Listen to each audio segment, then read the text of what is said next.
So 2021 is drawing close to its end. For many of us, that may be a hallelujah. It's been a roller coaster, up and down ride, and we're looking forward to 2022. What can it bring?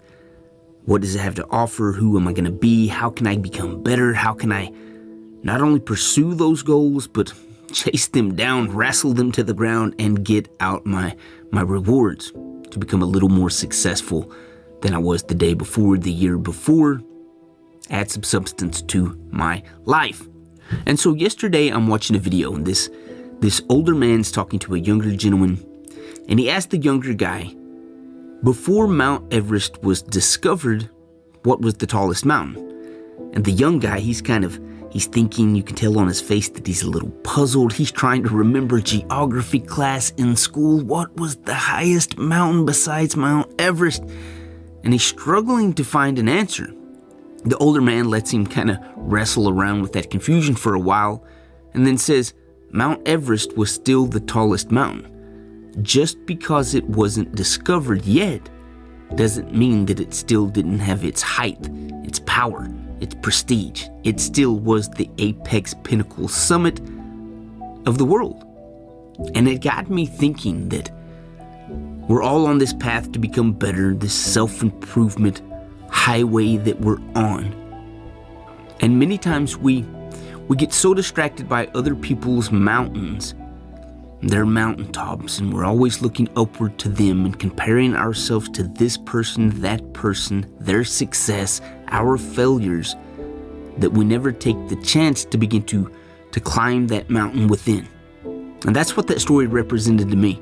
There's a mountain within me, and I haven't discovered it, not because it's not there, but because I've been focused on other things, other distractions, him-hawing around thinking, what is the tallest mountain?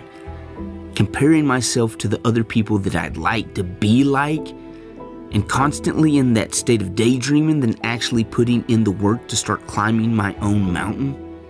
And so this past year, I ran across what I'll call maxims, three sayings from three different men that I've taken to heart that really resonate with me, that I've built upon, or I've laid the foundation, and this upcoming year I'm going to build upon those. And the first one came from Jordan Peterson. He's talking about being competent and rising the ranks in a hierarchical system. And he was talking about, some people take it by force and tyrannical power, but he says at the end of the day, that's going to fall to the side. People are going to see through that because people get promoted. People are held in esteem because they're competent. You go to a barber because he can cut your hair well, right? The clothes that you buy, the cars that you buy, the things that you buy, you do that because they're gonna hold up, they're good. You wouldn't go to a barber that can't cut your hair good. We go to people because they're competent. And if I wanna have a successful life and grab a hold of a meaningful life and begin to summit that mountain, then I've gotta get good. What are your skills? How can you better them? What direction am I working on? And can I learn some new skills that better me? Read a book, watch a video, find a mentor. There's unlimited resources out there for us to grab a hold of. There's no excuse why we can't get better at something. And face it, we live in a world today of mediocrity. The world imposes these very minimal parameters of what it means to be successful. Everybody's just kind of going with the flow. Nobody's really separating themselves. It's acceptable to be average. Think about it. Everybody's just trying to get by. Everybody's spending more time on Facebook than they are actually on their task at work. And so the first maxim I want to bring to light in this new year for me and build upon that foundation is just get good at something. Get really damn good at something. And next, I've been reading Nietzsche very heavily this year, and he has this basis of life-affirming actions. Say yes to life. Say yes to the good. Say yes to the bad. Become that person that looks at life as a challenge to better yourself. Yes to life. Yes to what I can do to become better. There's a challenge. There's an opportunity. Yes. Right? We've resigned ourselves to the comfort of couch because it's easy. It's easy to sit there. It's easy to watch 5 hours of Netflix. It takes a little more effort to say yes to something that's challenging, but at the end of the day, it's going to allow you to become more competent so that you have more value. And that's what we're pursuing. We want a valuable life. We want a means of value. And when we have value, then we offer a resource to someone that's going to come along and say, hey, I need your resource. And so when we begin saying yes to life, it's going to offer us more opportunities to become more competent.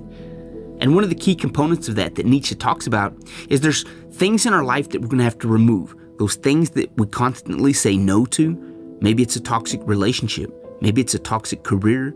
Maybe it's a toxic mindset that we're constantly battling with, saying no, no, no, not this day. And our life stacked up with all these no's instead of yes, and we wonder why our life sucks.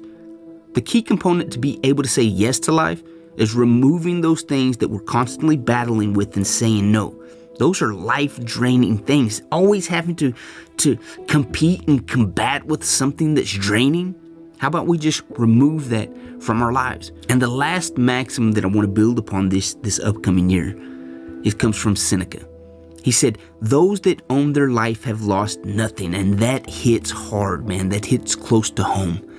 Because many times, especially in this comparative narrative society where we're constantly telling ourselves, I don't have that, I need that, and we're drowning ourselves in the absence of all the things that we don't have, it's easy to get caught up in that and say, oh man, my life, it's just horrible because I don't have that. But what if we started owning our own life, owning our direction, begin to own those steps that helped us climb our mountain, right? The rest of the world can stand on their hilltops of mediocrity.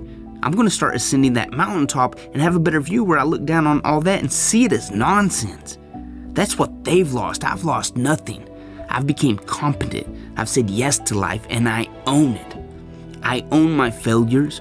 I own my victories. I own the responsibility to take myself serious in pursuing something greater than average. Whatever area you want to get better at in this life, in this year, choose to own it. Choose to say yes to it. Choose to get better at it. And I promise you, you're going to far exceed the expectations or lack of expectations from the rest of the crowd. They're just going to go through this next year like the year before, like the year before. But if we can grab a hold of something and say, this is what I'm going to say yes to, I'm going to own it, and I'm going to get better at it, I promise you, we're going to have a rewarding end of the year at 2022 looking back and saying, yeah, I did some damn good things. Choose to take ownership of your life, say yes, remove the things that constantly have you saying no, and get really damn good at what you would pursue. You guys will hear from me next episode.